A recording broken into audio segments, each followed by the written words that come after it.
Sir? I don't think he's okay. Well, moon's made of cheese.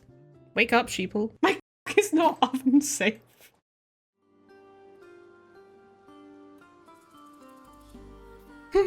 Yep, that's how we do it.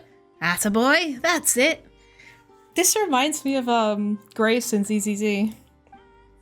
Success on your first try. You really are something else, Ineska. That's the Intuition Institution for you, Makola. Say, I think I see people coming this way. And speaking of that, Drizislav's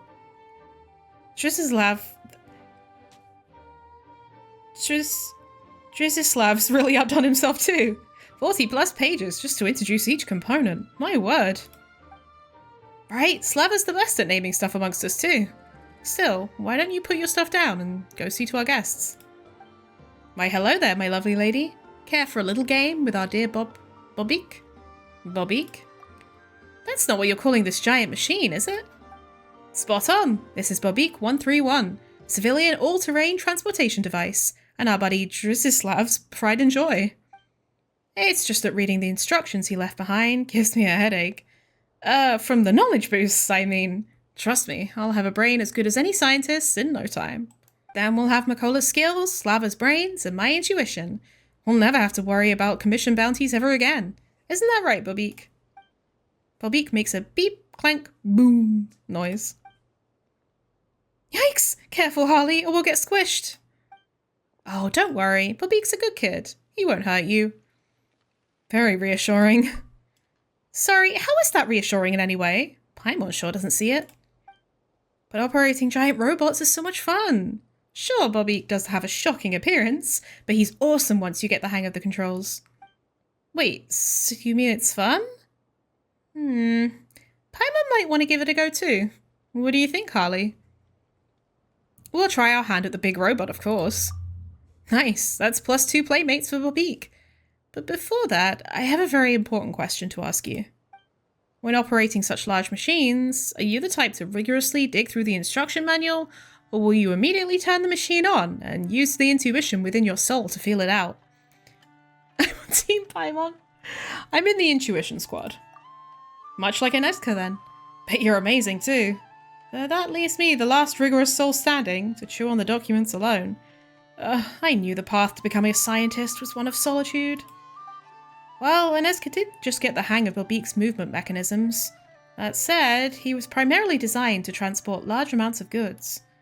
And we've got no clue as to how to make him do that just yet.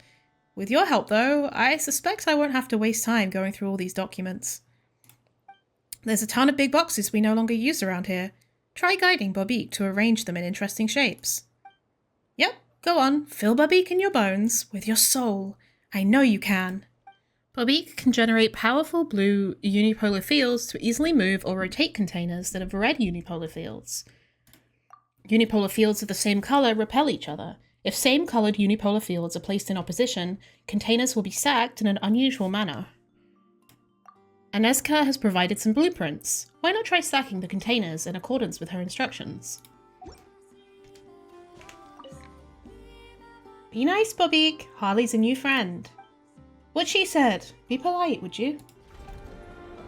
This is a blueprint I prepared beforehand. Pretty cool, huh? Let's set things up according to this.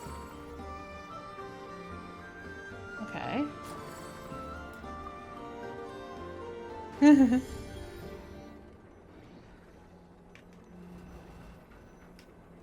Oh. Oh.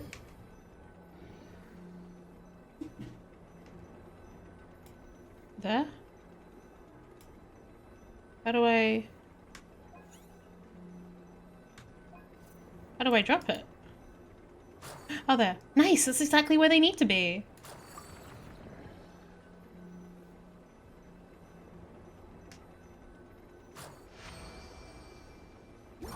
Cute.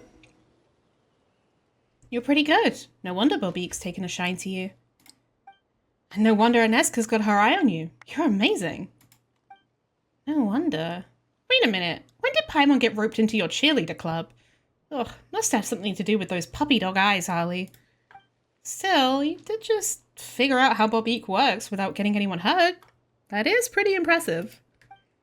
Also, don't you think the arrangement of these boxes has some real artistry to it?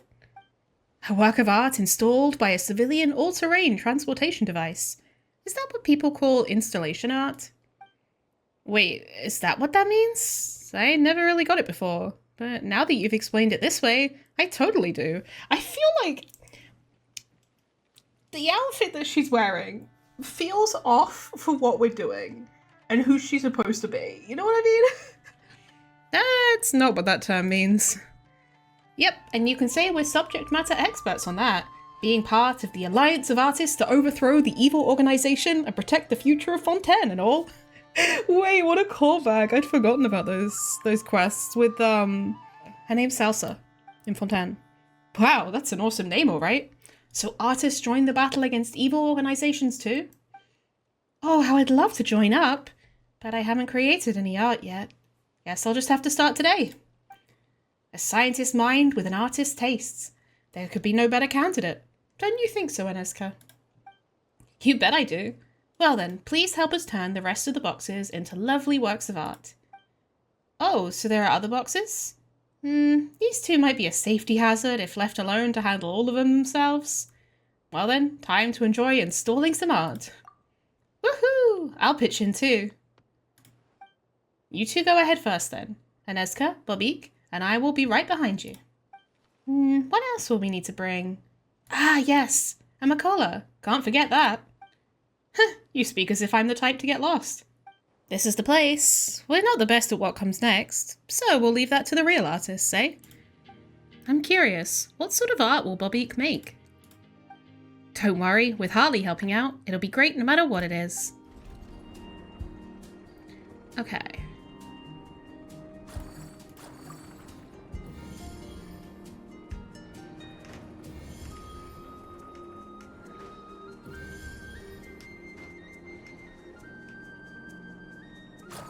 Nice.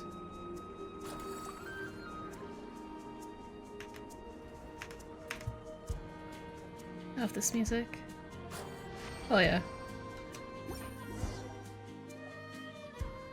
Wow, it's beautiful! Bobik seems to love it too.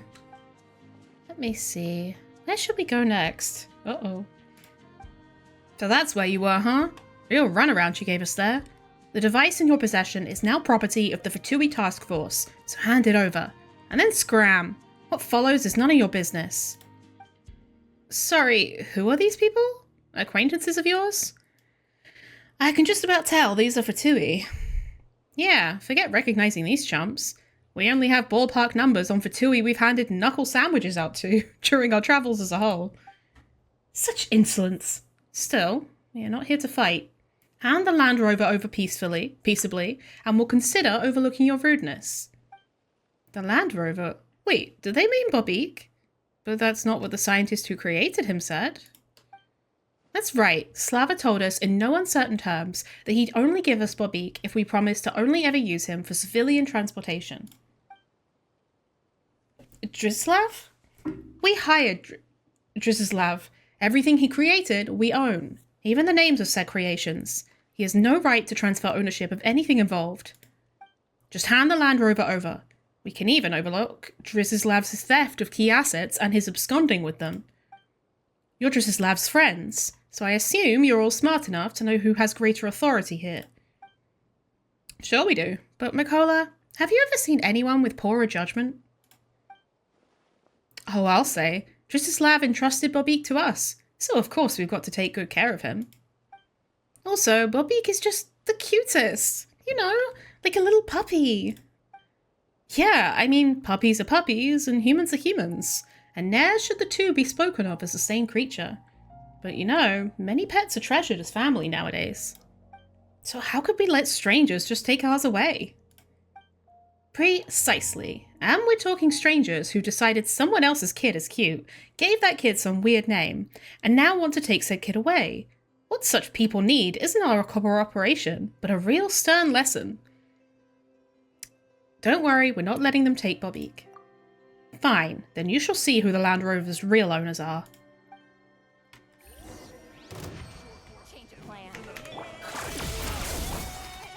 Oh wait, I had the opportunity to fuck them up. Oh, that wasn't... Okay, I don't...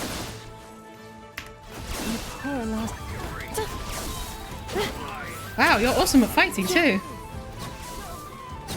Let's keep up this momentum and drive those rude guys out for good. Why'd you hold me back, Makola?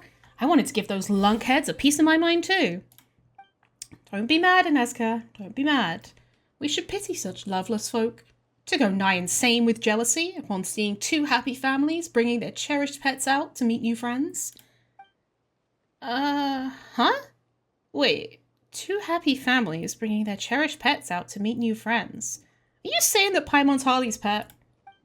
Oh no, of course not. How could we get owner-pet relationships wrong? Harley is very obviously your pet, right, Paimon? What the fuck? Well, it's not that... Wait, how did you come to such a wild conclusion? Perfect features, lovely golden fur, a unique name, and let's not forget, the ability to get along great with Bobbeek upon your first meeting. I mean, if that isn't... You too. Paimon's Harley's guide and companion, for goodness sake. We're not owner and pet. Definitely not. Ah, I see. Companions, you say? Yes, that does have a nicer ring to it. Don't you think so, Ineska? Hi, so it does. That's settled then. From now on, Bobbeek's our companion as well. The fuck, man? And now that we've chased those brutes off, shall we continue making art as per our original plans? I'm sure that would make Bobbeek happy too. I did notice earlier that Bobbeek's got real artistic talent. Why, he was practically trembling with excitement while moving the boxes around. Maybe he's about to blow up. Won't you come with us, Miss Guide, Harley? I mean, we've teamed up to beat some baddies already, haven't we? Of course, beating baddies is the best, let me tell you. Still, the Fatui aren't going to just let this slide. You know that too, right? And things will get ugly if Bobbeek falls into their hands. Bobbeek seemed kind of spooked just now as well. Makola and I need to check he's alright. There are still 3 box sites left. Do lead the way to them, Miss Guide. We'll meet up with you there. Don't be scared, Bobbeek. We'll protect you. Let me have a look at your front paws. Yep, everything seems normal. This should be the spot, and Ineska and Makola should show up soon as well. Let's wait for them. After waiting for a while, you hear Bobbeek's footsteps heading your way.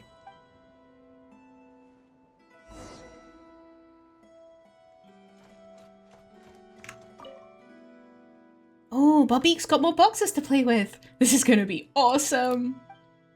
What a fortunate child. Looking at the blueprint, it seems like one's missing.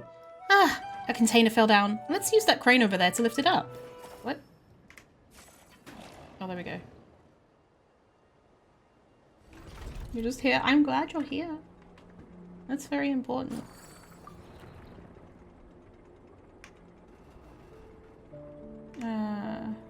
This way.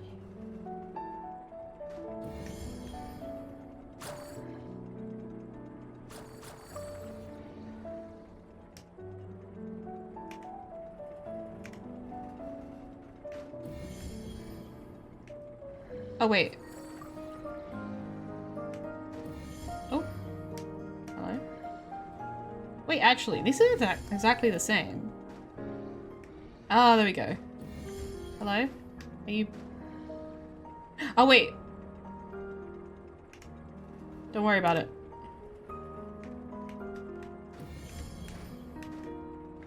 Oh my god, there we go. Thank god.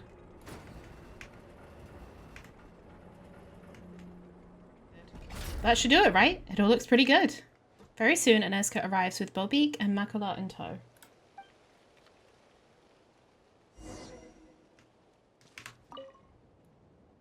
I can't wait to bear witness to your latest masterpiece, Harley. Same here. Why, my eyes are ready to feast. There's something off with these boxes. I remember there was supposed to be a robot in the area. I think we'll need to find it to fix the settings.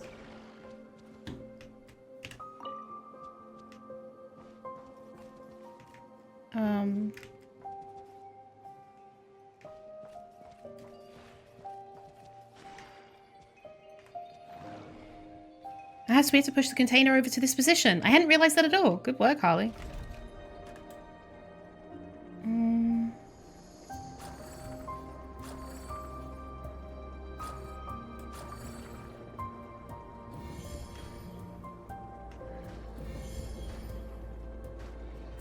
Where does this go?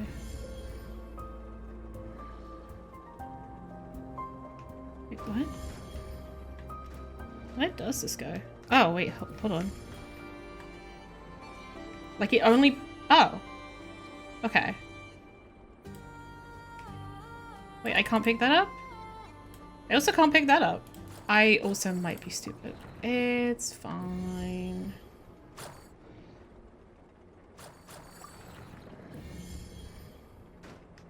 Haha. Haha. I'm silly. Another masterpiece completed. Well, that's an unexpected arrangement, all right. Very creative indeed. Hey, what are the Fatui doing here? Oh, darn it, they'll see us. Defensive mode. Yeah, no shit. Quietly now. Things are about to get dicey. Mind the wind.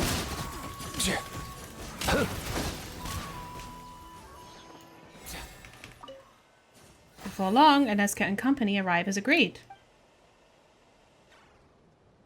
Here we are, but Beak's getting antsy. Guess that's what happens when inspiration strikes. Would you like to rest for a while? You never know. Maybe a walk's just the thing that'll net you some inspiration. We'll wait here for you. True. D's.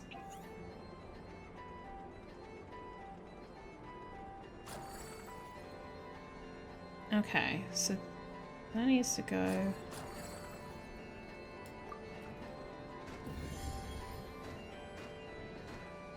Hello? Why are these not going down? What am I doing wrong?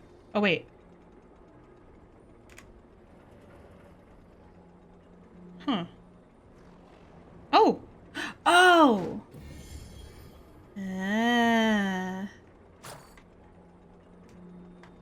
Okay. And then I need to move this. Oh, motherfucker. How do I... Oh, wait. No, that doesn't work. How do I get it past? Can I even get it past? Oh, wait. No, I can. This is so fucking... fucky. Come on. There we go.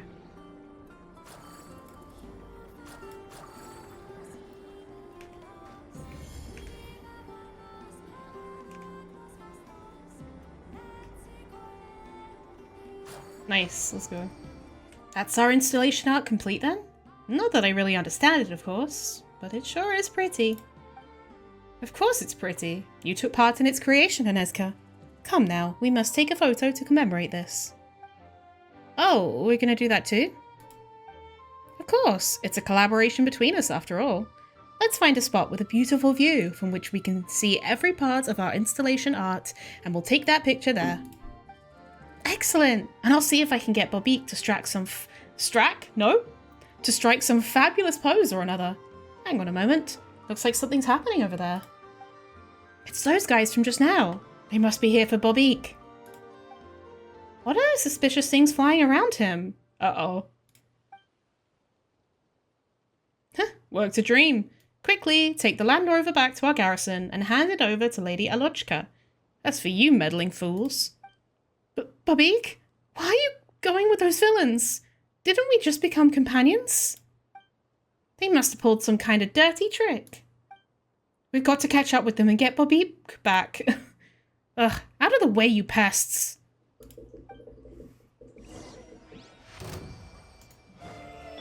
Cleanup sequence initiated. What is he using to fight? Massive fucking hammer. Okay. Annihilation mode. Busted.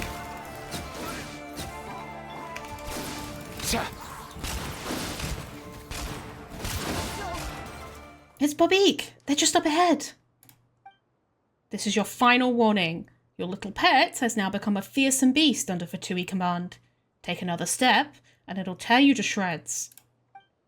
What have you done to Bobique? Can't you hear? He's in so much pain. Let him go. You hear that, Land Rover? You're being let off the leash. Uh-oh.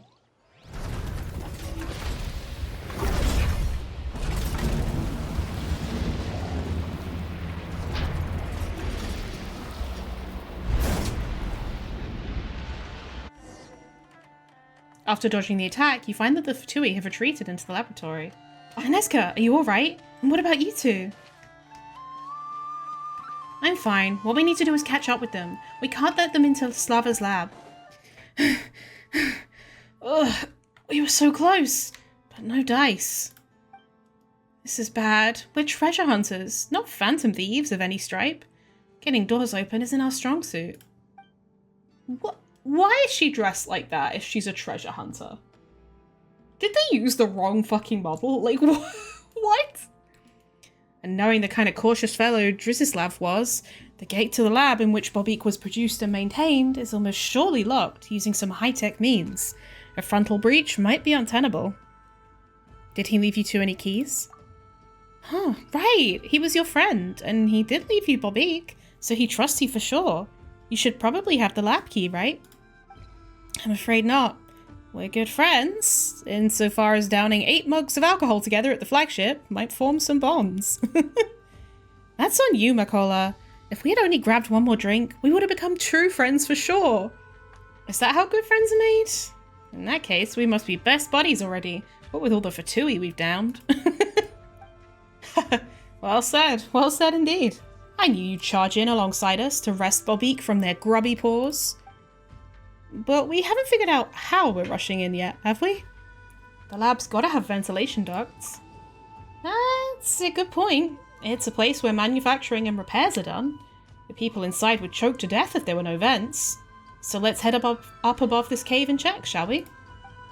Speaking of that, there was a huge racket coming from that area not too long ago. Now that I think about it, was that them trying to break into the lab? I'll bet that was the case. No wonder Slava told us he'd run into some trouble and had to skip town for a bit. Let's go check it out then. Looks like there's a huge box blocking the entrance to the cavern. That wasn't there before. Looks like we're right above the lab. We just need to remove this box and we'll be in. Oh, if only you were with us right now, Bobik. A box this size cannot be man-portable. Perhaps they flung it in place using a crane. That means we could remove it the exact same way, right?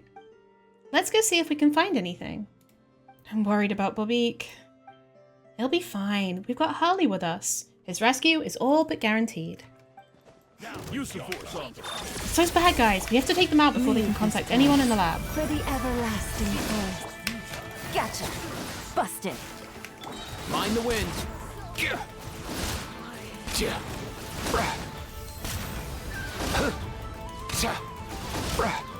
Oh my god, bro, die. I don't want to use the alarm. Here. Ow. Rude as fuck. Ah, there we go. Nice.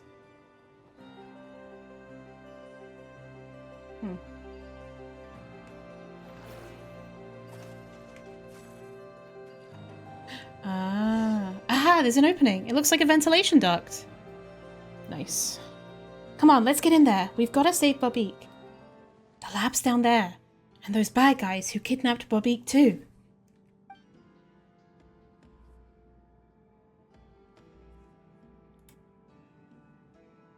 Madam Alojka, the equipment has been retrieved. We are preparing the modifications as per your instructions. What did I say? Can't ever trust scientists. The second they think they've grasped some truth, they believe themselves above the law, above order, free to do as they please.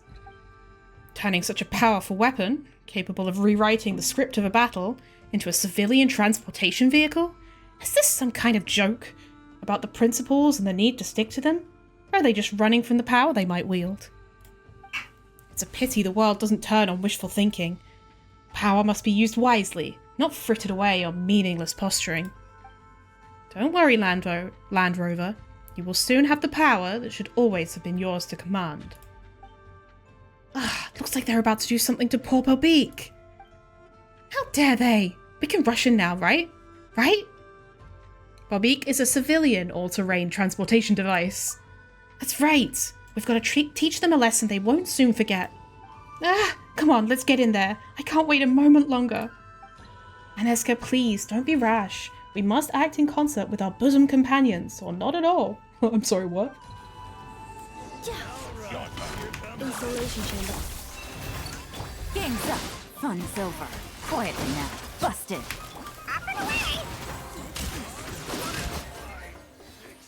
What? They broke through. What are those idiots doing? Listen up. Hold the line until the Land Rover's reprogramming is complete. Oh my fucking god. Oh, that was not the button I wanted to press. Defensive load engaged. Preparing for dust up. Leave this place. By the frost manifold. Quietly now. Gotcha.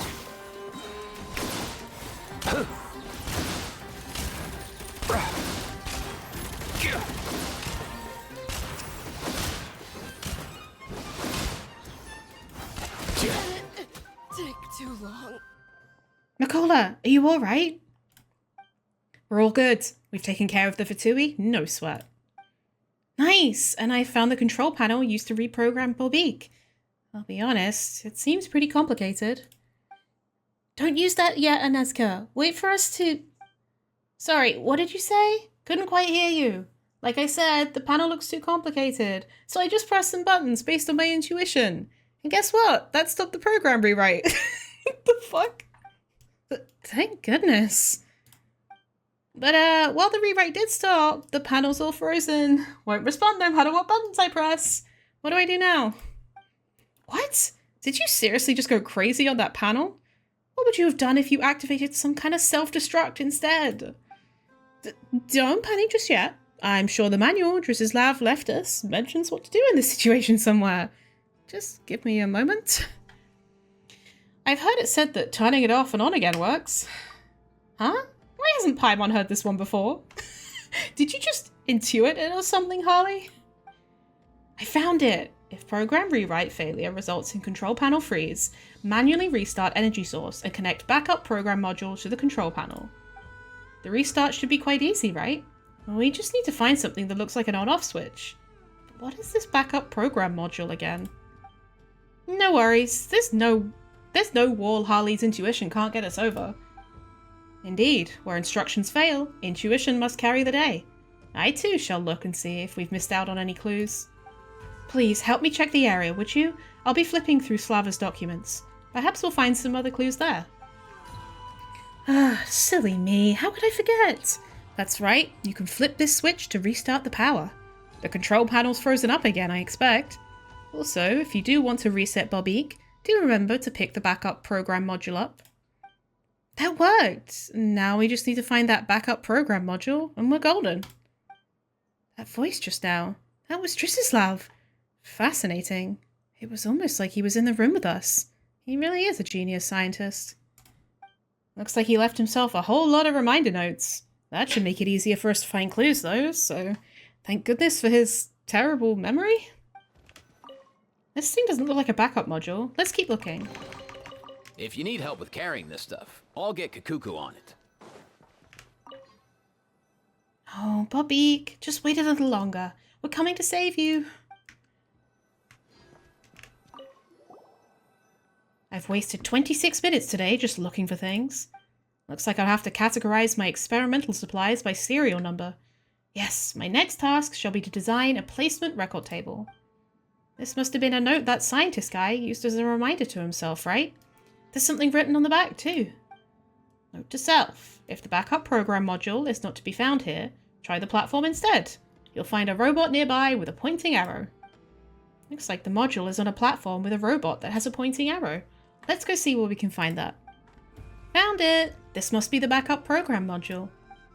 Awesome! Just what I expected from a mind gifted in both science and art. According to the instructions, all we have to do is plug the backup program module into the console. It appears you have found the backup program module. In which case, let's get started. Let's hope the process goes smoothly. Or, well, that'll be a headache, won't it?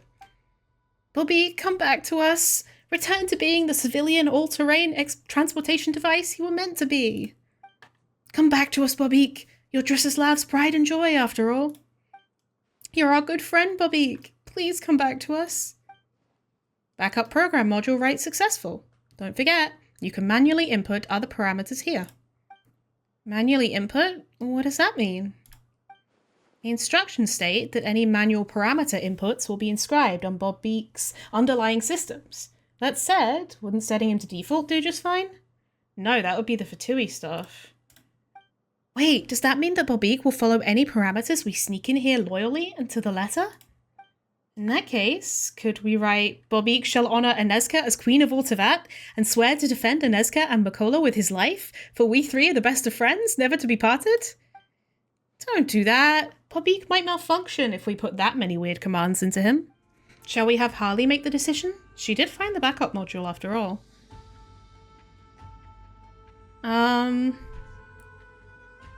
Bobique is humanity's best friend. Can't he be Anezka's best friend though? It's just a quick word switcheroo. Alrighty, parameters set, time to hit confirm. Bobique 131, civilian all-terrain transportation device. Activating. The door is still locked, and we haven't found the keys or anything like that. If anyone had those, it'd be Drislav. But things are different now. We've retrieved our companion, haven't we? Indeed. Bobique will most certainly be able to get this door open. That said, he does listen to you the most, Harley, so you do the honors. Give the order.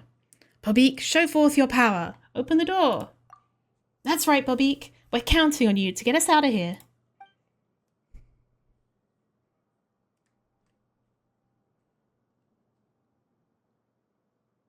Nice. Why do I feel like something's going to go wrong? Finally, we're out! Great job, Harley, Bobique.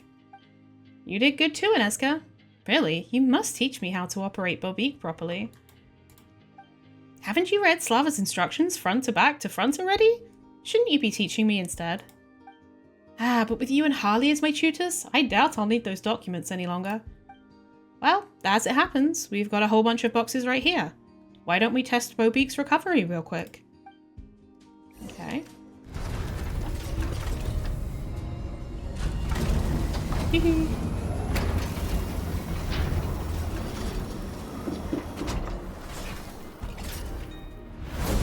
Oh my god!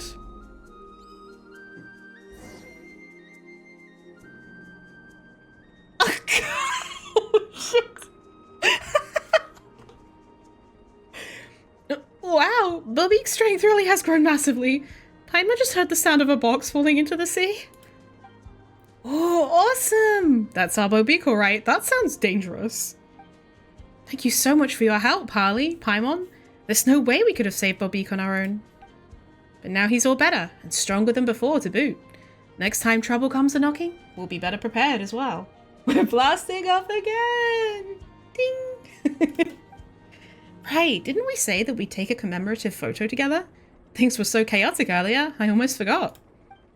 That's right, we need a place with a great view, one where Bobique can also fit into the frame.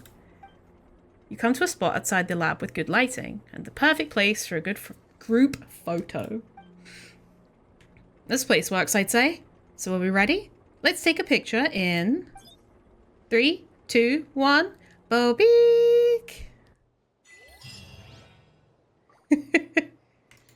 Cute. Hey, if it isn't our and Bobique's lifelong friends. So what are your plans? We'll remain here for a while yet. I mean, Drisislav's lab door has been breached, so we've got to remain in the vicinity to prevent those villains from finding their way in. Once we fix the door, or once Slava gets back, we'll most likely take a page out of your book and go travelling with Bobique. So about Dristislav. I have no idea where he might be, but if you do meet him in your travels, do say hi to him on our behalf. I feel like we'll probably meet him in a world quest. I'd love to stay up and drink all night at the Flagship with him again.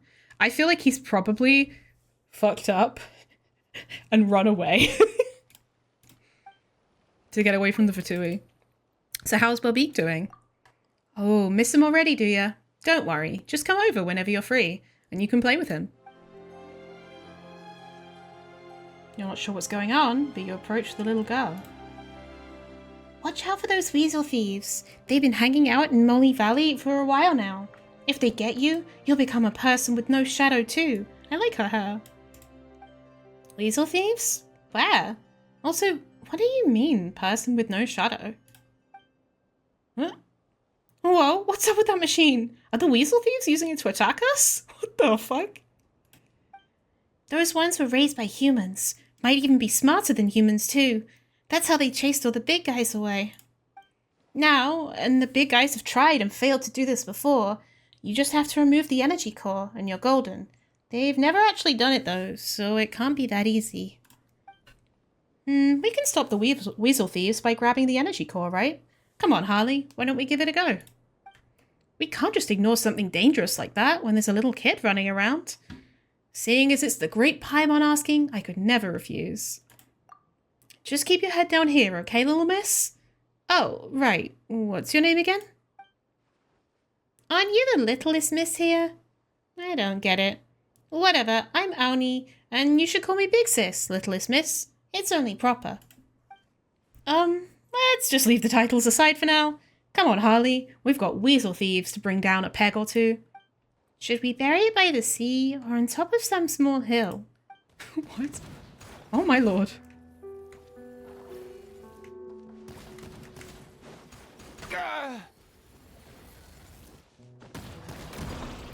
Oh.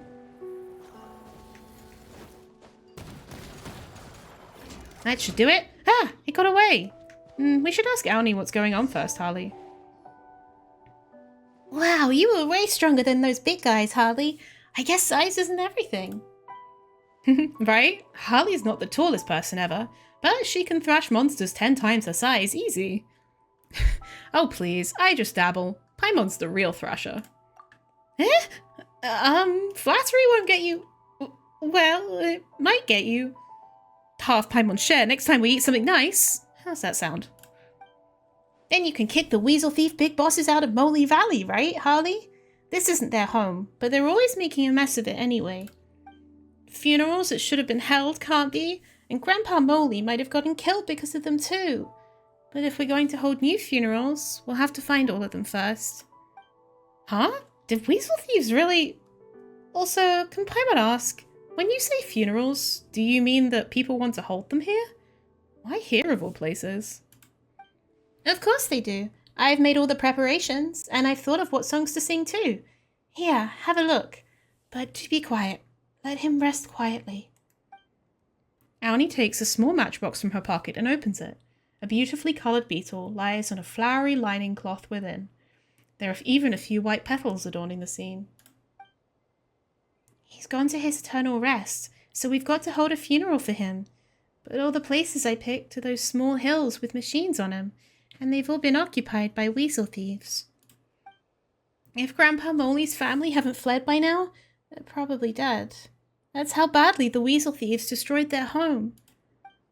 Harley, do you think this Grandpa Moley guy she talks about is actually some sort of small animal, I suspect?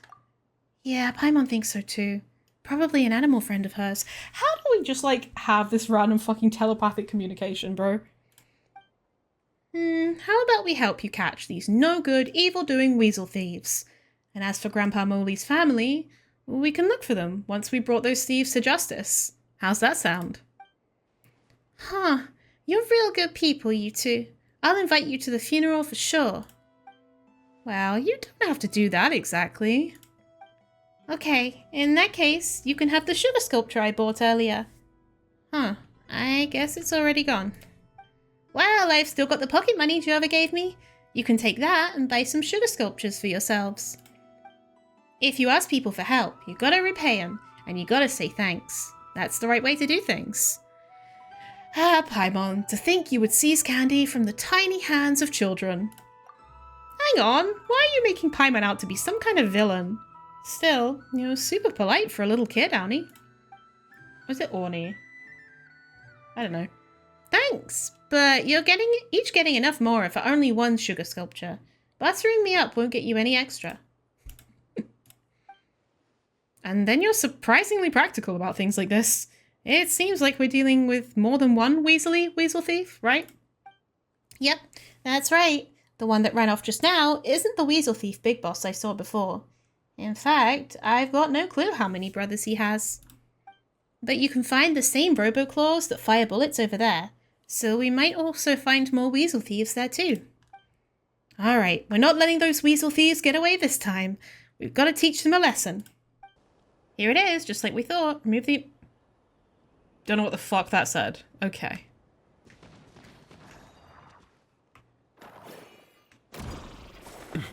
Oh! No way, bro! No way, bro, indeed. What the fuck? Cleanup sequence initiated. What? Why? Okay. Hello? Am I not imbued?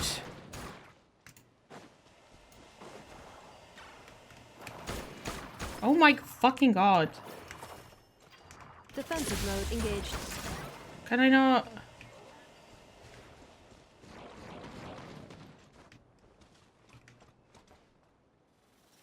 What?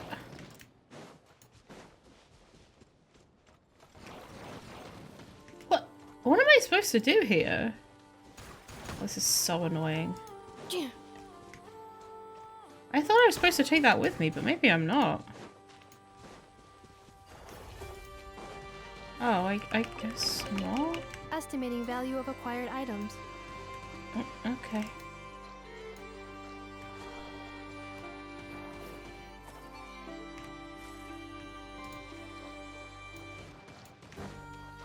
Oh, I guess I'm just supposed to use these to protect myself?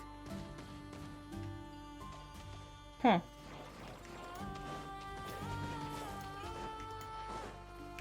Ow. That will leave a scar.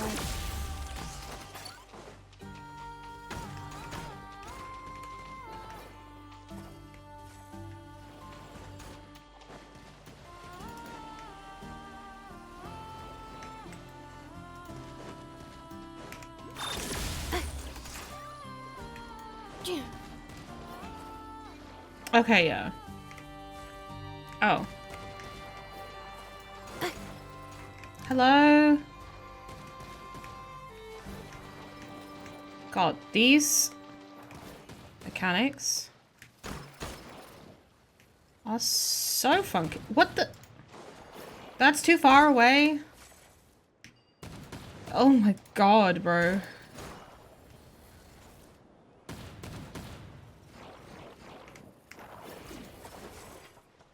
Accelerating. I got away again. It sure runs fast. Bro. You know, Pineman's just noticed that all the weasel thieves fled toward that little hill over there. Yeah, and it's something the big guys who trained the weasel thieves brought over. The weasel thief big boss used it to beat the big guys up. Sent them rolling and crawling. A difficult scene to imagine. Anyway, let's go to that hill and investigate. Keep your eyes open for a weasel thief ambush, Harley. Paimon would rather not roll. Or crawl. Excuse me. Or crawl.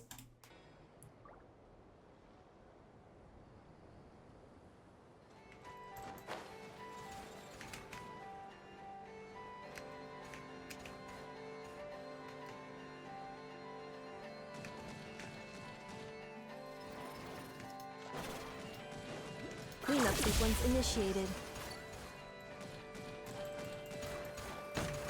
Oh. Oh, fuck. Is that gonna hit me?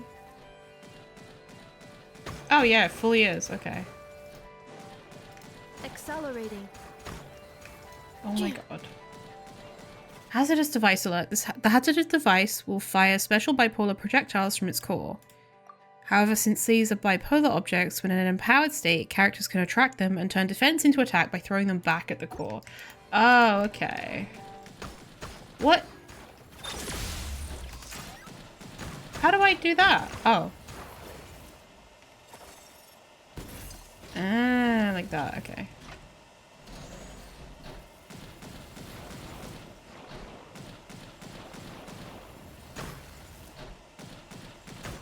What?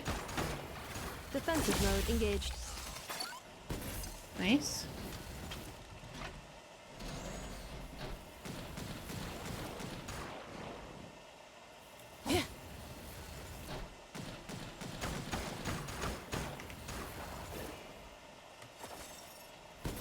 Nice. Fucking finally. God, this was so annoying.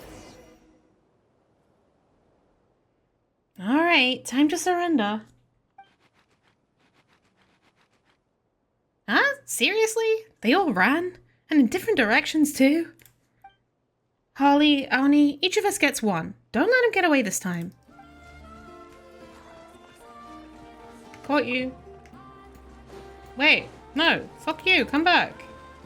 I caught you. I just need a moment to get ready, and then I'll catch him for sure.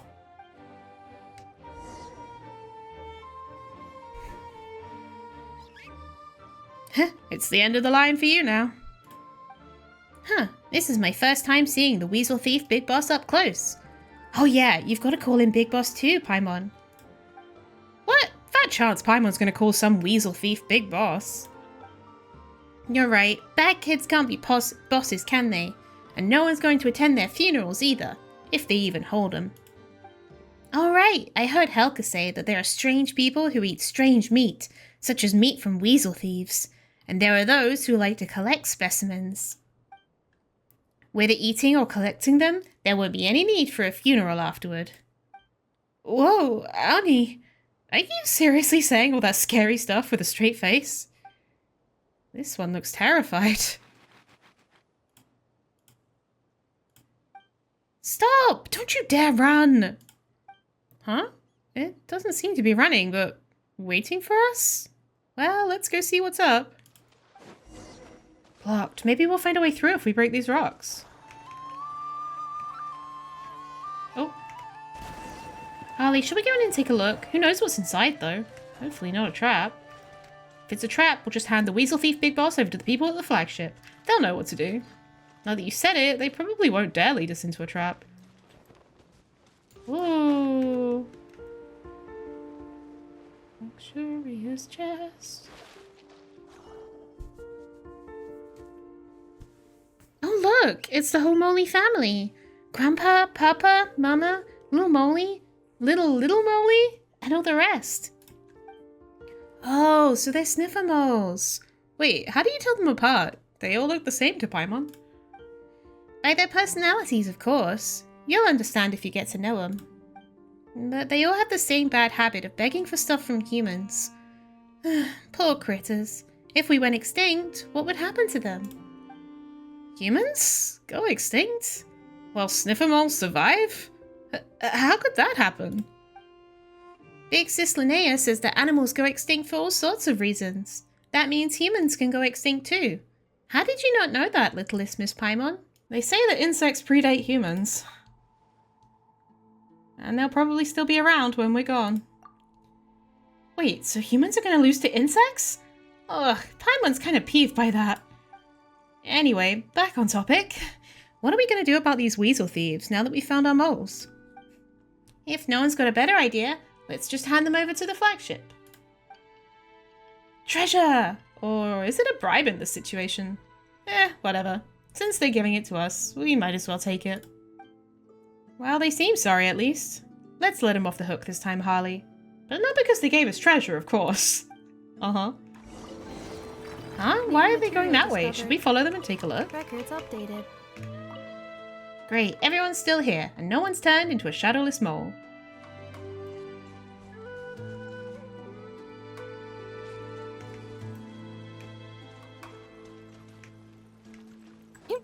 Oh wait, this looks like a hand. Oh.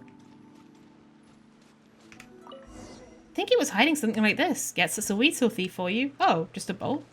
I'm guessing the Weasel Thief Big Bosses are trying to copy the big guys and make the Moley family their flunkies. But just like how those big guys failed, they probably didn't get their way either. Those weasels have messed up Moleyvalley, and now the Moleyvalley family are hiding in a hole somewhere. It's probably best not to expect too much from moles. Yeah, they're just sniffer moles. And it's not like the Weasel Thieves don't already have super dangerous weapons. Come to think of it, it's crazy they even have those. Moleyvalley once again belongs to Grandpa Moley and his family. As we agreed, here's your Mora. Thanks for the help. Oh yeah, might as well give you this as well. Helka said fiction mustn't find its way into her booklet, or it will start getting hard to tell truth from falsehood. I'm not sure it matters. Even false things contain some truth, don't they? Anyway, I'll see you around, Harley, littlest Miss Paimon. I'll come find you again if the Weasel Thief Big Bosses try anything funny. Looks like our reputations are growing, Harley. Paimon really hopes those weasels don't try anything funny again. You take care, Arnie. I will. Safe travels, you two. Alright, still gotta hold that funeral. I wonder if I should invite the others from the conch gang.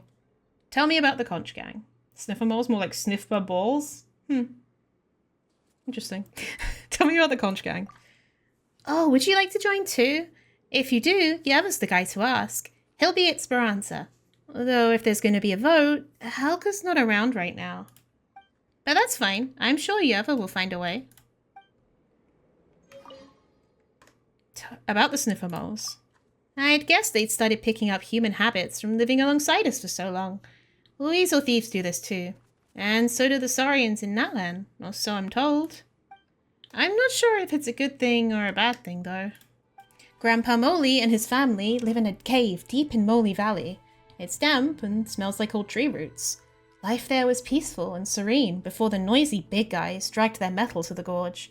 When night falls and the big guys leave, the Moley family comes out from their cave and scavenges for food or frolics with the moonglow fireflies. Little Moley loves the moon even more than lacquerberries and moonglow fireflies. The moon over Moleyvalley shines big and bright like a huge white plate in the sky. Yeva says that sniffer moles have poor eyesight but powerful noses and sensitive ears. Perhaps little Moley can smell the moon, even from so far away. Maybe it's as fragrant as the sweetest of lacquerberries. On nights when the moon is particularly bright, she can make out a few shadowless moles drifting in the moonlight, like smoke blowing in the wind. They talk to each other, but never let little Moley join in. It's as if they can't even see her.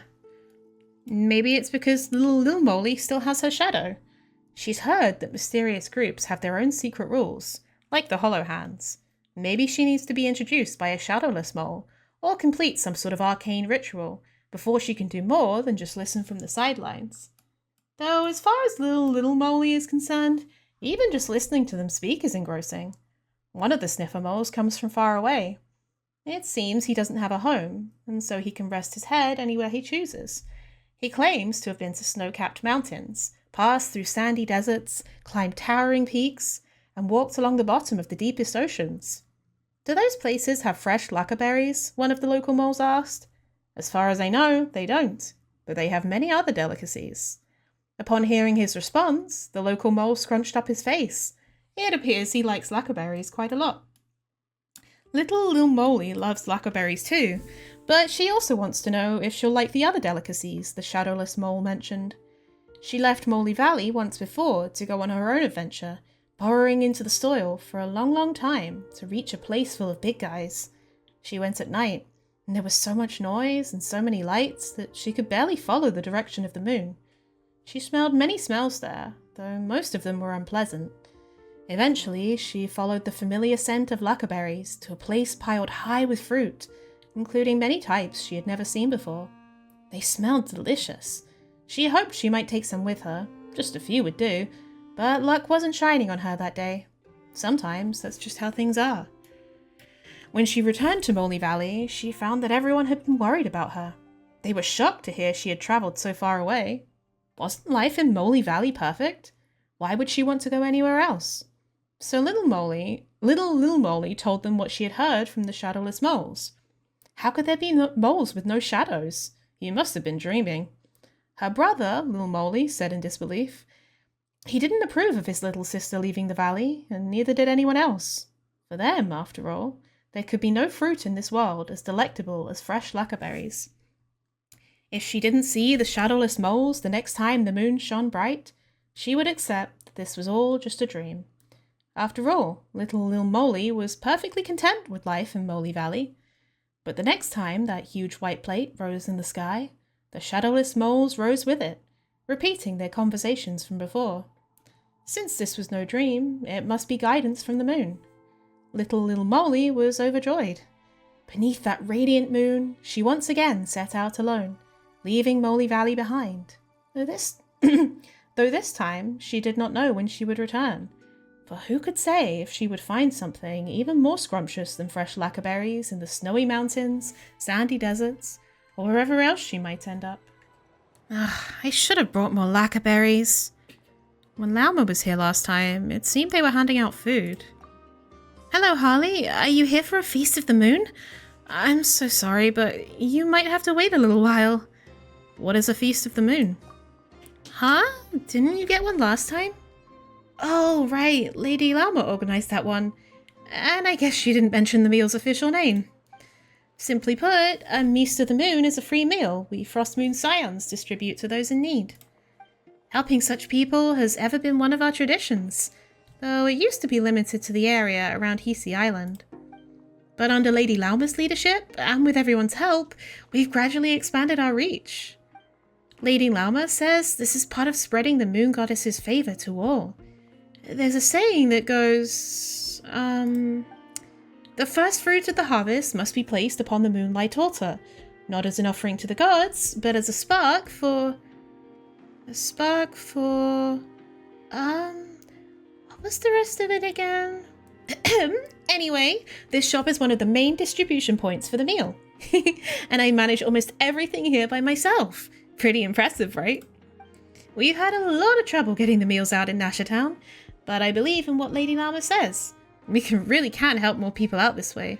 However, when I was preparing the ingredients yesterday, I forgot to close the box lid tightly, and when I woke up this morning, many fruits had been pecked open by birds and were completely unusable. I can barely make any Feast of the Moon with the remaining lacquer berries. What should I do now? Here, will these be enough? Nice.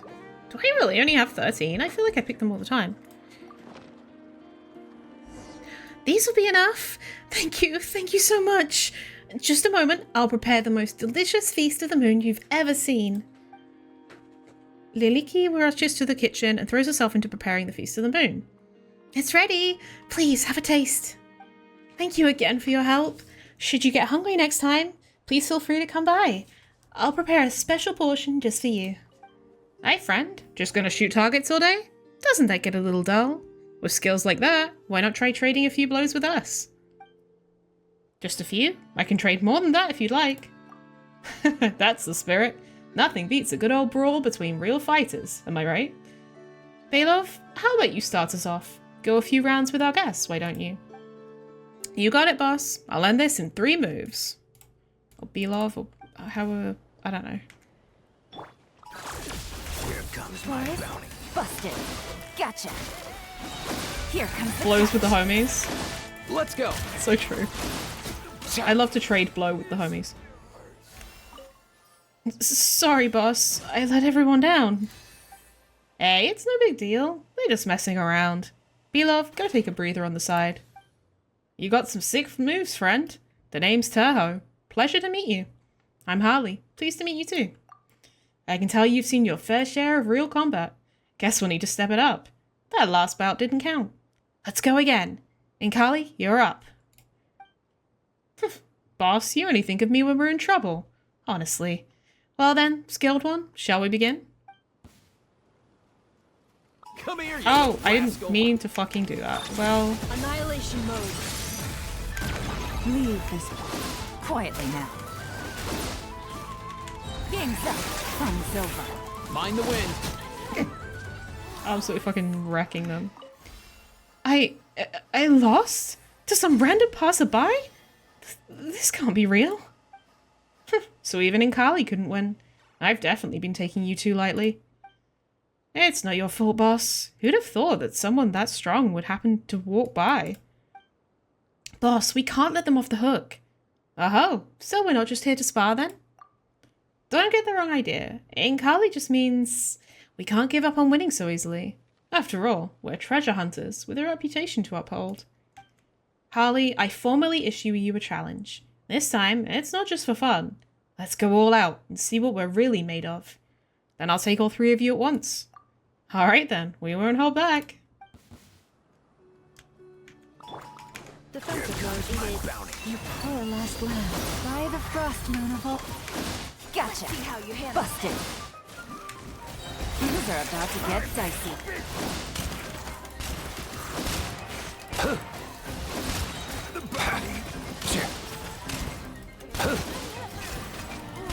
You're fucked. Can't believe I lost to this passerby. 3 times. Technically, you only lost to me twice. Oh no, you and I lost twice each. Thank you. And the boss only lost once, so it's not that bad. A loss is a loss. No point brooding over it. This Harley's really something else. You two can't even beat me on a good day. And now you've seen a real master in action. See, you've got a lot of training to do. As for me, maybe it's time to consider early retirement. I wonder if Fino's training ground is still hiring. Details on all 4 targets are up on the board. I can fill you in if needed, but don't bother haggling over the bounties. About the bounty targets. There are 4 targets at the moment, but only 3 of them have leads. The first one's Hidimbi, a fortune teller from Sumeru who's wanted for fraud. You can often find her around the southern docks. I heard someone talking about her. Then there's a rampaging Inazuman Kairagi who's claimed the lives of several travelling merchants passing through the Nothing Passage. Next up's a gang of smugglers who deal in dangerous goods. They're reportedly hiding out at a camp on the beach north of town. Finally, there's the vicious pirate known as Hark the Crackjaw. There are no leads on him right now. He's likely gone into hiding. Notice board lists detailed information on the bounty targets. About Hidimbi. Bounty target Hidimbi, a fortune teller from Sumeru. Female, age unknown. Wanted for suspected of laying curses and high-value fraud. That woman swindled me out of 18 million mora! She said that if I wore the necklace she claimed to have acquired from Al-Akma, the god of love, the ladies would fall for me at first sight. Sarita's the god of love. Turns out Al-Akma wasn't the god of love at all. He's been dead for thousands of years, and he never even managed to win over the girl he loved. Damn, did he really truly have a thing for Nobu Malikata? So the necklace she sold me was real, alright, but it cursed me to never find love. Anyone who could track her down and lift the curse would be handsomely rewarded. About the Kairagi. Bounty target, Gonpachi, an Inazuman male dressed in Kairagi-style garb. Wanted for random assaults on travelling merchants. Multiple casualties reported. The target was last seen near the Nothing Passage. Those who defeat him and provide proof of his death will be handsomely rewarded by the guild. About the smugglers. Bounty target, New Iron and Salt Gang. Wanted for suspected large-scale smuggling and trafficking of restricted hazardous goods. Investigations indicate that the gang maintains a temporary outpost at a camp on the beach north of town. Those who assist in halting their smuggling operations will be generously rewarded by the Spina di Rasula. Navia, my queen. About Hark the Crackjaw. Bounty target, Hark the Crackjaw, former helmsman of the Atlas. Wanted for multiple counts of murder. Vicious to the core. Current whereabouts unknown. Anyone who can provide credible intel on his whereabouts will be handsomely rewarded upon verification of said information. Oh, this is the guy. The samurai that mentioned before. Don't struggle if you don't want to bleed. Leave your mora and walk away. Help! Someone save me! Well, we should go help that guy. Hey, big guy, what do you think you're doing? Stop it right now. Mora, no. No! It was you who killed Murasaki. You must die. Whoa! Watch out, Harley. For Murasaki, for her sake, hand over the Mora. Well, what is he babbling about? None of that made any sense. Here comes the catch. Up and away! Murasaki. Murasaki. Thank you both so much for saving me. I'm Peko, a travelling merchant. If you ever run into me in the future, I'll make sure to give you the best deals around. Today's my unlucky day. What did I do to deserve to run into this legend? Legend? Is that guy famous or something? Not in a good way. Word gets around among us traders. A few colleagues said they ran into him and swore they'd never take this route again. I didn't believe them. Figured they were over-exaggerating. You're braver than you look. We travelling merchants see all kinds of things, you know? And, well, sometimes stories grow in the telling. But anyway, they call him Gonpachi. Rumour has it he got into trouble back in Inazuma and fled out here with his lover in tow. So that Murasaki he kept mumbling about was... Oh right, that weirdo kept mumbling that name during the fight with Harley. Once you stray from the straight and narrow, it's hard to get back on track, even in a new place. Without honest work, you end up back where you started. This lifestyle might work for a lone wolf, but living life by the sword, sooner or later, you're bound to cross the wrong person. From what I heard, that's how his lover met her end. Ever since then, he's been, well, not quite right in the head. Robbing people is awful, but knowing how he ended up like this makes Paimon feel kind of bad for him. Let's hope Paimon doesn't turn to a life of crime. Hey, that's not the point of this story. Alright, I won't keep you two any longer. Please, take this as a token of my gratitude. A protective guard from an Inazuman blade that has witnessed countless battles. It can be submitted at the flagship as proof of a bounty fulfilled. This fleeting world, a body clad in sorrow. Cherry blossoms fall, untended by tomorrow. Spring departs, never to return. You crusty two-bit hustler, trying to muscle in on our route, mess up the boss's shipment to Nashatown and you have to liquidate your whole crew.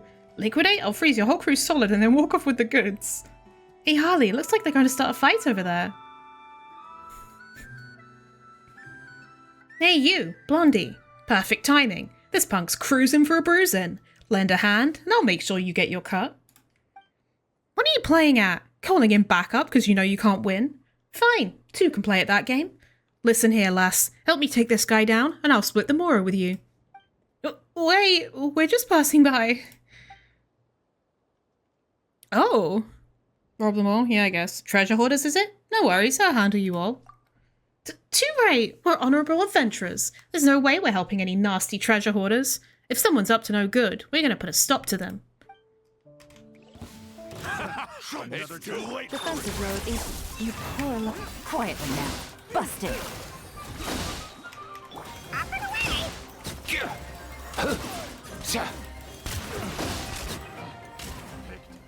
The wrong test subject.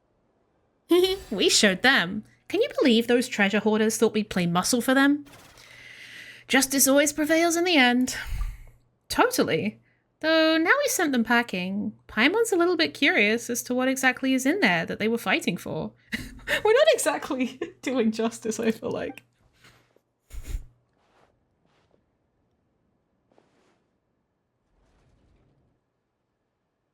Oh. Max. Huh? Isn't that a Fontenian clockwork mecha? Wow, Fontaine Tech really is something else. Imagine still working after being transported all this way. Warning. Startup mode. Anomalous. Energy module. Abnormal. Verification failed. Verification failed. Verification failed. Verification failed. Annihilate. Annihilate. Annihilate. Annihilate. Eek! Harley, watch out! Mademoiselle Bellevue. Annihilation mode. Mecha Cow counts as Byron. Busted. Leave this.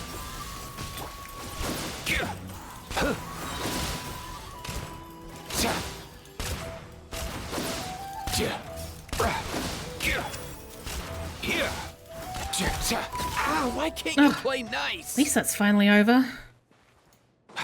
Those nasty treasure hoarders, who knew they were moving something so dangerous? Good thing we shut it down when we did. If anyone had gotten hurt, it is shut down this time, right? Ah, my good sir, I could never forget the day I first laid eyes on that lady's captivating grace. Since that moment, she has never left my thoughts. She's not one to obey the will of others. If you should meet her, tread carefully. Don't be drawn in by her dazzling beauty, like a moth to a flame. The proof of the cognoscenti, that's not something you just find lying around.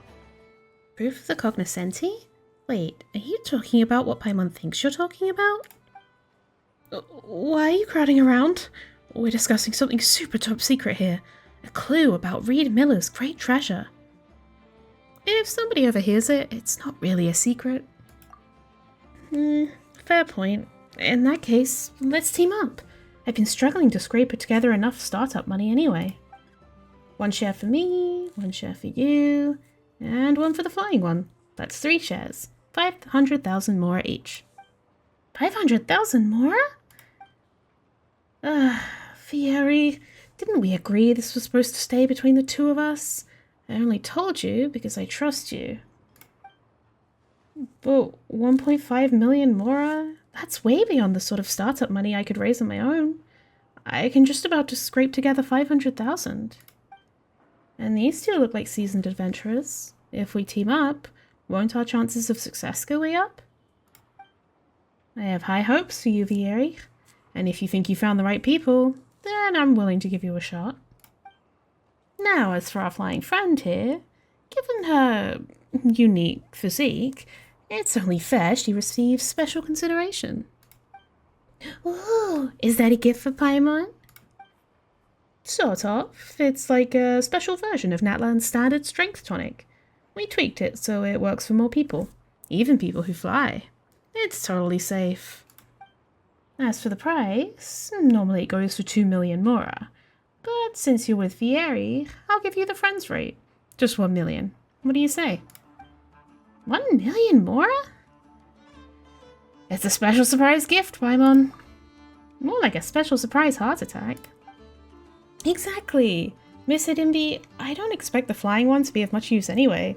It would be silly to waste the strength tonic on her. Wait a second. Hidimbi? You're the one who scammed Natochka. All we wanted was to see if you had any good clues for finding treasure, but it turns out you're shady, and he's just dumb. If you think you can trick the great adventurers, Harley and Paimon, you better think again. Shady? Trick you? I assure you, this clue is entirely genuine, and so is the tonic. As for the price, that's just business. But as for you, little loudmouth, you're exactly the sort of person I can't stand dealing with. Loud, full of yourself, no bark and no bite, riding on someone else's coattails like you're a big deal yourself. Miss Hidimbi? And you, Vieri, didn't we agree this was supposed to stay between us? When something's meant to be secret, you lean in close and whisper, not shout out for the whole world to hear and attract unwanted company. You've put me in a foul mood now, and I won't feel any better until I've taught you a lesson. Take this. Care for a dance? Insulation chamber. She's so hot, deployed. bro. Receive my blessing. With one heart, we pray. Like, honestly, mommy. Busted.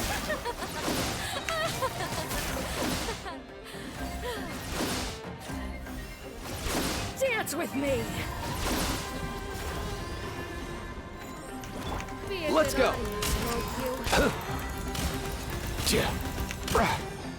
Defensive mode engaged. Quietly now. You little nugget. If you plan to kill me or chop me into pieces, go ahead. I won't resist. Whoa, whoa! Harley and Paimon would never do anything like that. You just promise us you won't trick anyone else, okay? Even a blockhead like Vieri. Wait, where did he slip off to? Anyway, you shouldn't take advantage of people. Not even the dumb ones. You're kind of the most. If I'd met more folks like you back in Sumeru, maybe I wouldn't have ended up like this. Aren't you curious to find out what happened to me? 2 million mora and I'll lend an ear. Sharp little thing, aren't you? Haven't made a proper deal in ages. Maybe it's time I switched careers. Better than that than having the Voynich Guild in my case. If you'd figured that out earlier, you wouldn't have ended up getting smacked around just now. Sometimes you need a wake-up call to force a real choice. Good or bad, it gets you moving. Kid, flying one, if either of you ever needs that kind of a push, come find me. Thanks and all, but Paimon hopes that won't be necessary.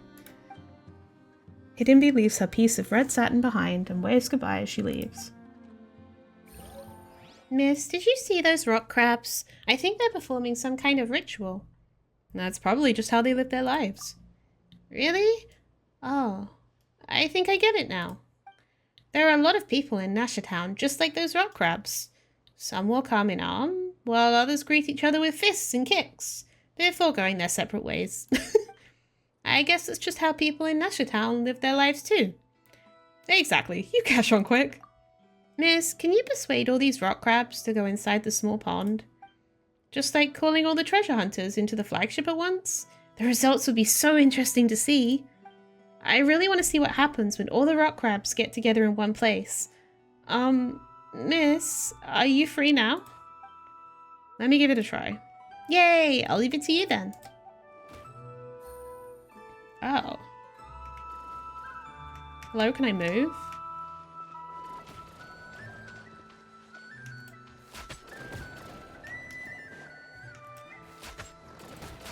Oh. Oh, okay. I have the thingy.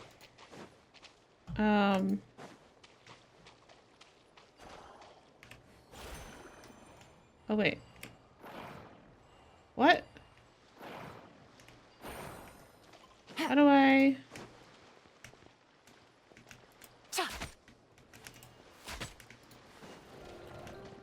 I'm so lost.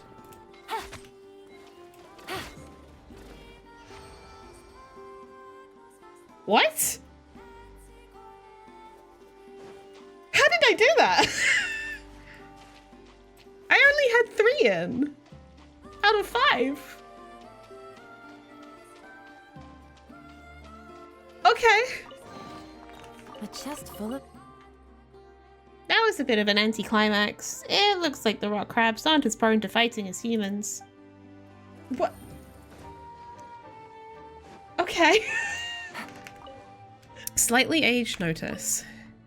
By the grace of Her Majesty the Tsaritsa of Snezhnaya, and in accordance with the Imperial Edict on the Strengthening of Order, the area ahead is now designated as a military administrative area. Unauthorized entry is prohibited. Intruders will be regarded as hostile agents engaged in espionage and sabotage, and will be neutralized in accordance with the aforementioned regulations. Ooh. It's moving, and it looks like it's chasing that Kuhenki? Hardly, let's go and check it out. Sure. Ooh.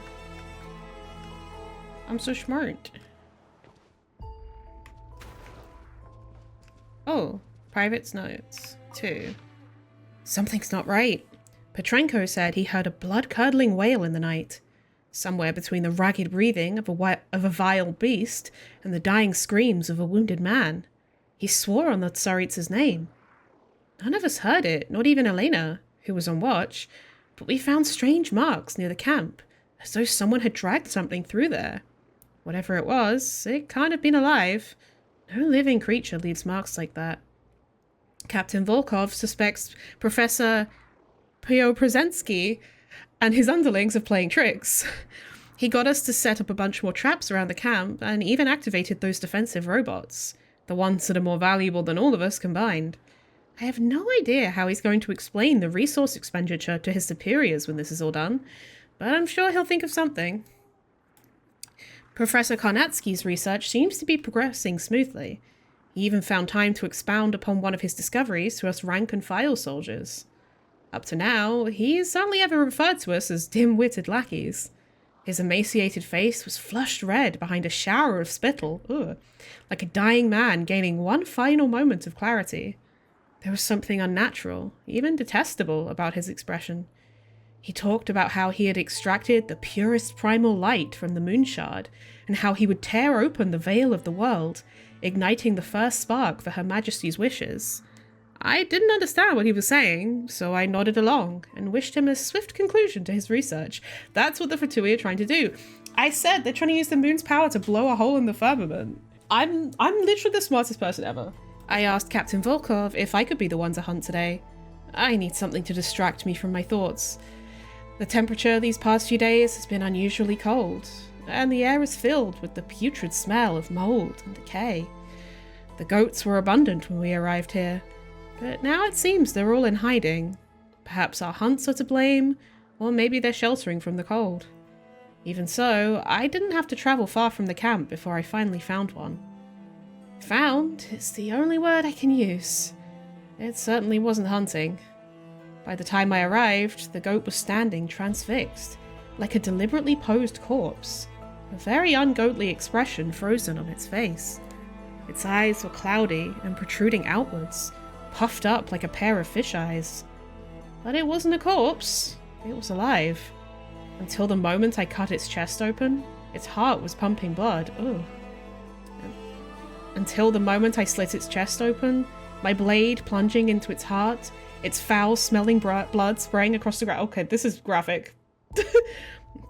Its foul-smelling blood spraying across the ground, gleaming inky green in the moonlight. What? Green? Until the moment I opened its chest, it stood there, motionless, its swollen eyes staring into space, unmoved by its impending death, as though even the peace of the grave was not to its own. May Her Majesty the Tsaritsa forgive me. I haven't told anyone else what I found. I didn't see any reason to worry them. The goat was delicious as ever. That itself was enough. As soon as Professor Karnatsky is done with his research, we can leave this accursed place behind. What the fuck?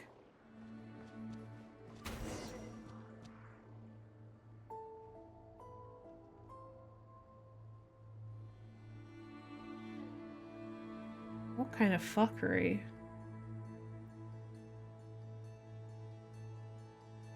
Wait, did it just run into that mechanism? This is a very cool structure though. Like, look at this. It looks like something has burrowed through, actually. Sus.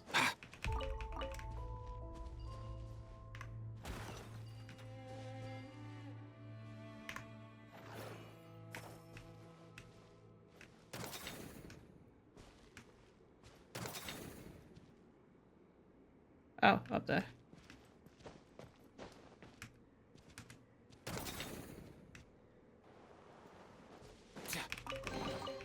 If you need help with carrying this stuff, I'll get Kikuku on it.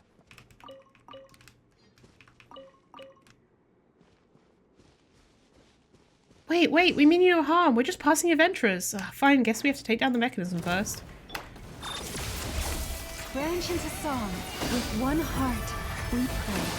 Quietly now. Busted. Fuck. Phew, it's finally over. Hey, calm down now. We're not here to hurt you. Maybe we can even help. It stopped in front of this box. Could the box's contents be something? Someone's research notes. The energy contained within the ancient moon's remnants seems to possess a will of its own. When exposed to trace amounts of abyssal energy, it appears to exhibit survival and defense instincts, with notable similarities to the fear of death previously observed in the blank experimental subject. I can now confirm that the previous observational data is correct.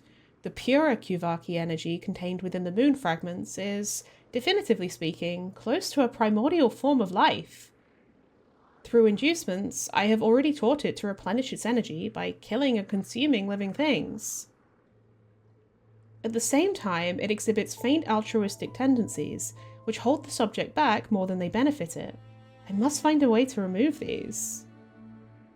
The energy remains too scattered. I must find a way to concentrate it into a pure Kuvaki form. Nodkrai has always been the most fragile place on the world's edge, and this self-replicating Kuvaki lifeform could theoretically plug the gaps left by the abyssal energy's corruption. All it needs is a constant supply of life to nourish it. Oh, Preobrazensky, you pitiful old fool. You poor whelp of a fae. Oh. So that, okay, they're a fae. You could never think of something this brilliant, could you? Now all the credit and all the glory will be mine. Forget a few million mora, even 5% of all the income from poor Belovadai wouldn't be too much to ask. I shall erect a bronze statue of you on the harbour front, and hire people to spit on it daily, just like how you dared publicly question the practicality of my research back at the academy. You check inside in the inside of the container. So much dust! There's nothing inside except these blue stones. Hang on a sec, maybe it's searching for those blue things. If so, we could direct it somewhere else if we move the stones away?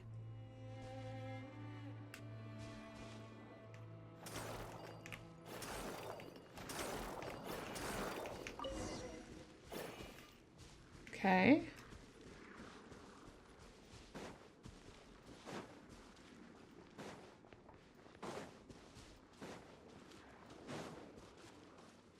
Take it easy. Oh.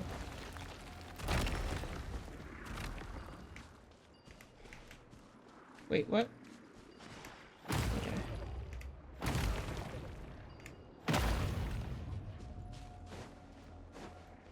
What? What the fuck?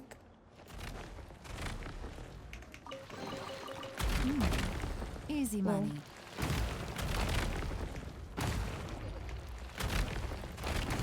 Oh my god, they keep spawning.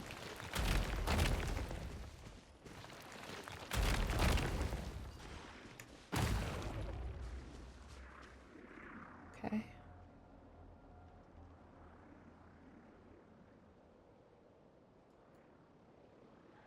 This is a weird little quest.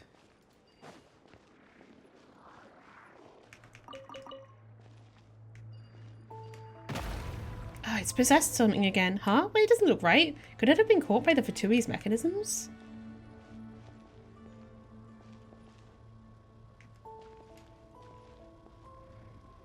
Can I do a thing? No.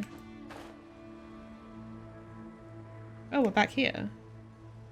Oh, I can't climb that? Yeah, of course I can't.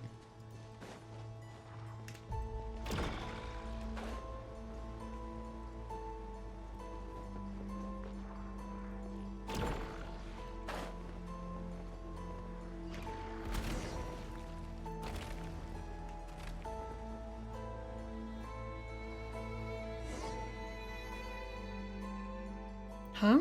Harley, look! It just stopped.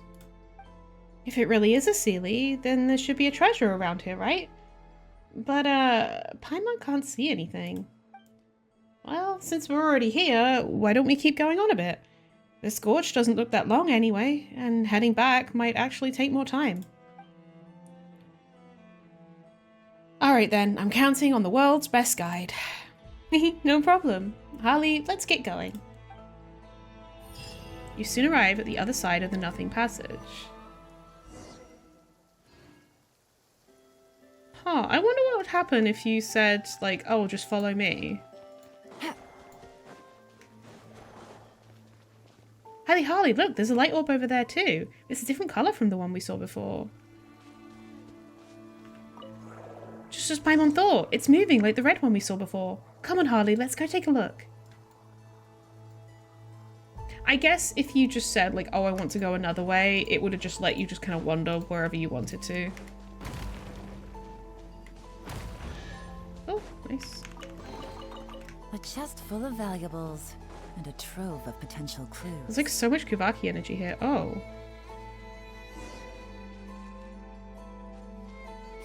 Huh, a mole? I don't remember seeing any moles just now. Oh, it burrowed right through. That looks like a Kuvaki barrier set up by the Fatui. Are they doing up to something shady in there again? There should be a mechanism nearby to deactivate it. Antoshka, Anton Zarkovich. Curse you, you filthy, despicable, paranoid rat. Bloated, sick, and full of jealous insolence. By the grace of the Tsaritsa, if you dare to use that blasted authorization terminal to lock my people outside one more time, I'll shove your ID card so far into that wretched machine that even those silver spoon-sucking nepotistic brats at the Design Bureau won't give you the time of day. Your experiments on the northern side have yielded zero progress, am I right? That's why you're coming up with ways to obstruct my people. What pathetic behaviour. I've warned you 7 times already. If you choose to persist, you will receive no mercy from me. This is your final warning. V.A. Preobrazhensky. Yeah, so that the person's research notes that we read before must have been this Anton Zarkovich person. God damn.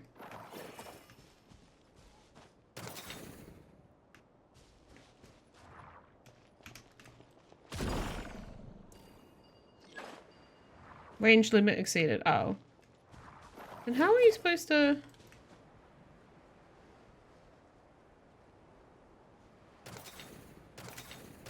Nice. Okay, cool.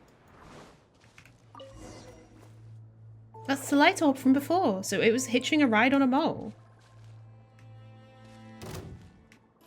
Take it easy.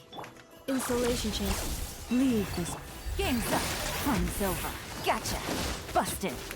Up and away!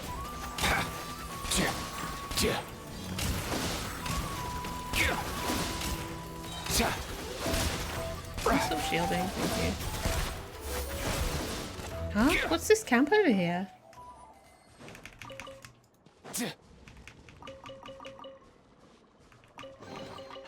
Guess today's my lucky day.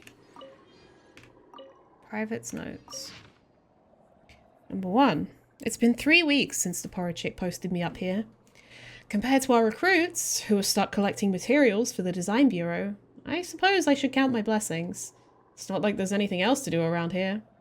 Forget about bandits. I haven't so much as seen a shadow in these godforsaken mountains. All I can do is write in my diary and stare at the foliage. If those 2 professors would hurry up and finish their blasted research, who knows what they're doing, then I could receive letters from my dearest Parashka once more. I wonder how she's doing at the military academy. I hope those stuck-up silver spoon-sucking scum aren't making life difficult. Elena has too much time on her hands. She's been sneaking out of the camp to hunt. Every bit the lady of Morepisok, that one? Absolutely no regard for the rules. Captain Volkov caught her red-handed. Gave her a real tongue-lashing too. Dereliction of duty was the verdict. After that, we all ate a healthy serving from the goat she brought back. Maybe it's been too long since I last ate meat, but that goat tasted better than any I ever had in the capital. Sus. Maybe that's why those rough and ready frontier folk choose to live in this awful backwater. The professors are openly at each other's throats at this point. In a place like this, watching them fight is our only entertainment. They're both high up in the Armory Palace, and they both refuse to give an inch, especially when it comes to researching moon fragments. They both want to be the first to make a breakthrough and earn high praise from the Tsaritsa. Professor Karnatsky doesn't even try to hide his contempt for Professor Preobrazhensky. He openly called his daughter's fiancé a lunatic, and said the only reason Preobrazhensky has reached the rank he has is down to blank. Well, that old git was so taken aback by the tirade, his face went bone white. He looked like he was going to faint. Then he started reeling off some diatribe in Fey. I couldn't understand a word of it. Oh yeah, Preobrazhensky is the Fey. Yeah. And then Karnatsky is the one who was, like, in the academia. At least the goat around here tastes good. Captain Volkov should be the one to go hunting next. Then we can all lay into him for dereliction of duty.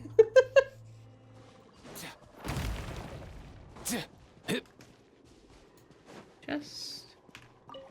Oh, Private Notes If 3. you need help with carrying this stuff, I'll get Kakuku on it. 2. Well, I don't know who I can even write to. Maybe I should address this to myself. To prove that before this land and its abominations consumed me utterly, my pitiful, fragile mind was, for a moment, still my own. My name is Pyotr Dmitrievich Orlov. I hail from the 6th Company, deployed to nodkrai in service to Snezhnaya and Tsaritsa. I am the second son of Dmitry Sergeyevich Orlov and Yefrosina Ivanovna Orlova. I am unashamed of my birth. Our entire company was wiped out here. Only Private E. Smirnova escaped the gorge at the cost of Fourier A. Volkov's life to send the Design Bureau a distress call from dead men and women. If you find this piece of paper, please hand it to my superiors. Inform them that Private Smirnovna was no deserter, oh my god, nor was she complicit in the calamity that befell us here. A.Z. Karnatsky and V.A. Preobrazhensky, it was their dastardly experiments that birthed the catastrophe here. They are dead. May Her Majesty curse their deaths. May they never rest in the pure snowfields. I don't know what blasphemy they committed, nor do I wish to. That colour devoured everything. There's nothing left. Nothing at all. They were inside those damned rocks at first. Those detestable rocks. Those detestable rocks that fell from the moon. Karnatsky and Preobrazhensky awoke them, each in turn.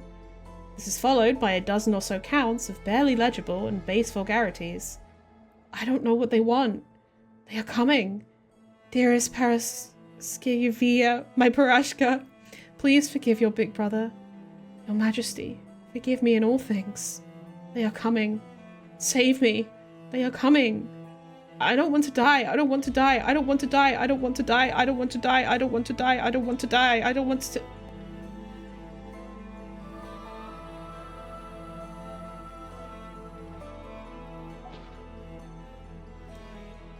Wow.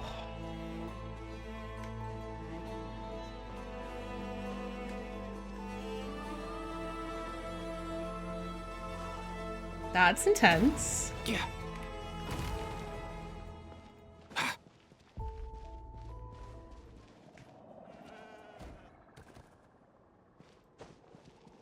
Not the goat, bro.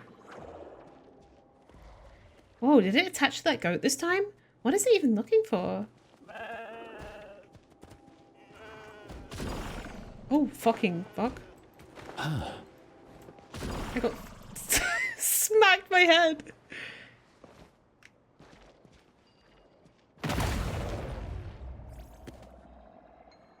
Are these like the ghosts of the soldiers?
Oh my god.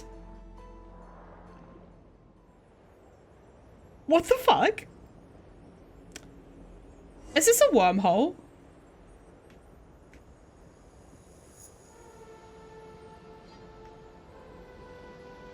This is an abyssal wormhole, I think.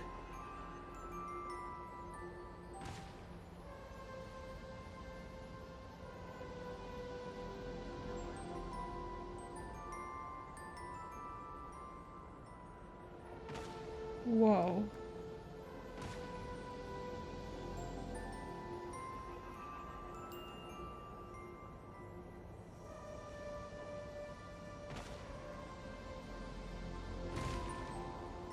You seen this clip all over Twitter? I have not, thank God.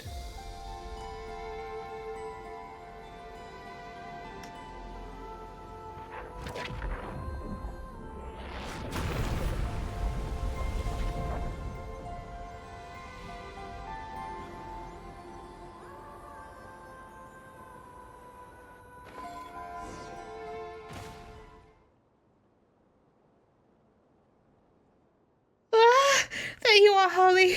When those two glowing things crash into each other, the explosion sent Paimon flying. It's a good thing she didn't get hurt. It took Paimon forever to fly back here. Paimon's just glad you're okay. I think I was blown off to some strange place. You tell Paimon what you just saw. Paimon's never heard about a place like that in Teyvat. Are you sure you weren't just seeing things, Harley? With all the weird shit that happens, why is Paimon still doubting us? Anyway, as long as you're okay, that's all that matters. There's just way too much weird stuff going on around here. Let's leave this place before it's too late. Ugh, Paimon didn't think they'd be that dangerous, and we didn't even find any treasure in the end. Why would something like that show up here, anyway? And if those two glowing things weren't Seelies, then what were they? I feel like I now have more questions than answers. Bro, I want more answers. Why would you do this to me? Get Bobby to activate.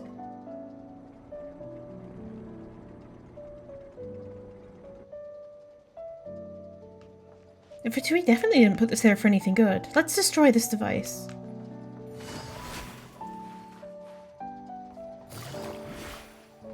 With all my strength. Receive my blessing.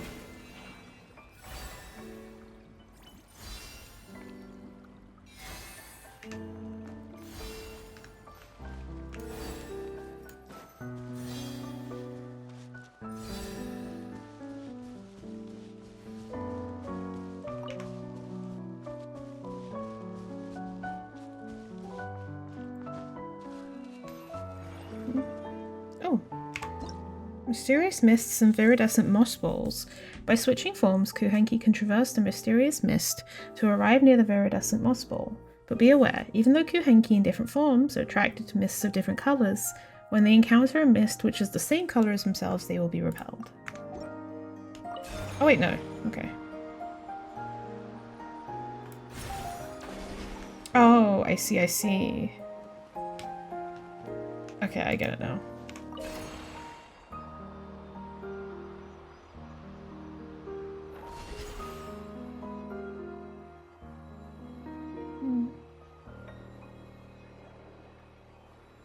Oh. There's those little guys there.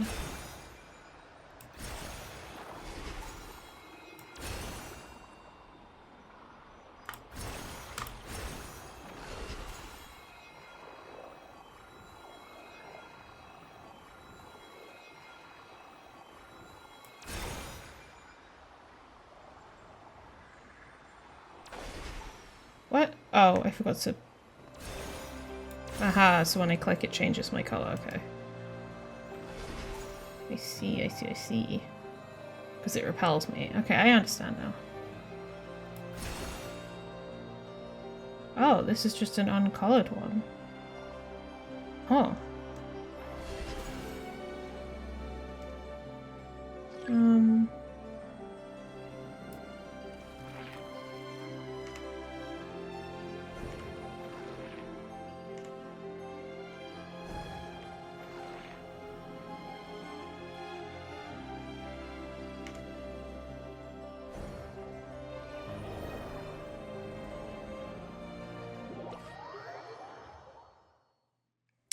Oh, okay.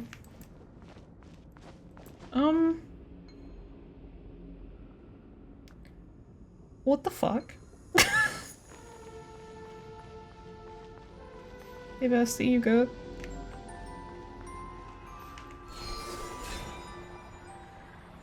What in the hell is this void space, bro? Why is there another one? What is going on in this game?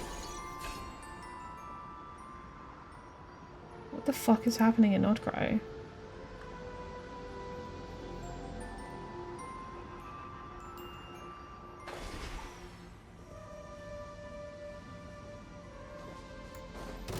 Cutting edge all-purpose storm. Oh, there was a thing in the Fatui notes about a land cruiser that went awry. I wonder if it's a... Mind the wind.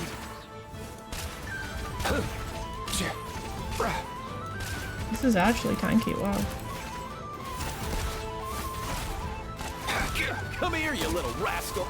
By the frost moon of old, lush as the moonlight. Positions. All eyes on me. Gotcha. Busted. Game's up. Fun's over.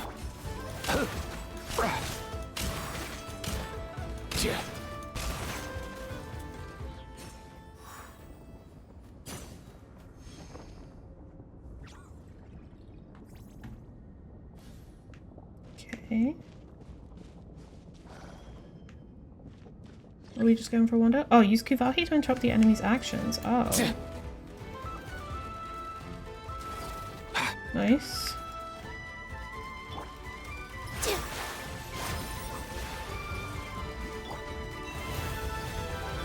Quietly now.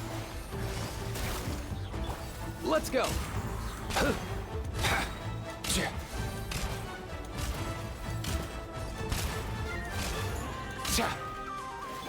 Dance with the waves. Receive my blessing for the everlasting full. Busted. Gotcha.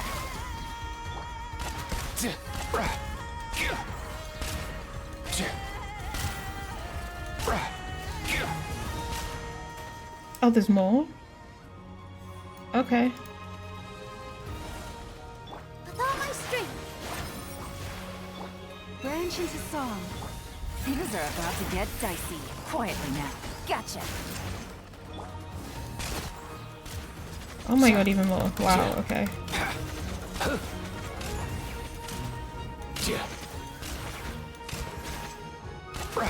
Nothing personal. This dance is for you.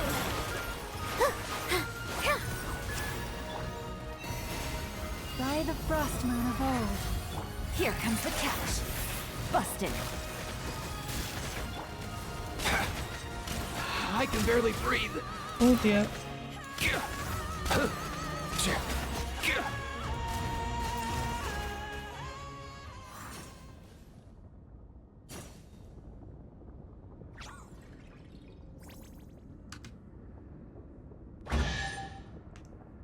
Okay. Nice. Guess today's my lucky day. Oh. What the fuck is... They need to fucking explain this shit, because what the hell is this place?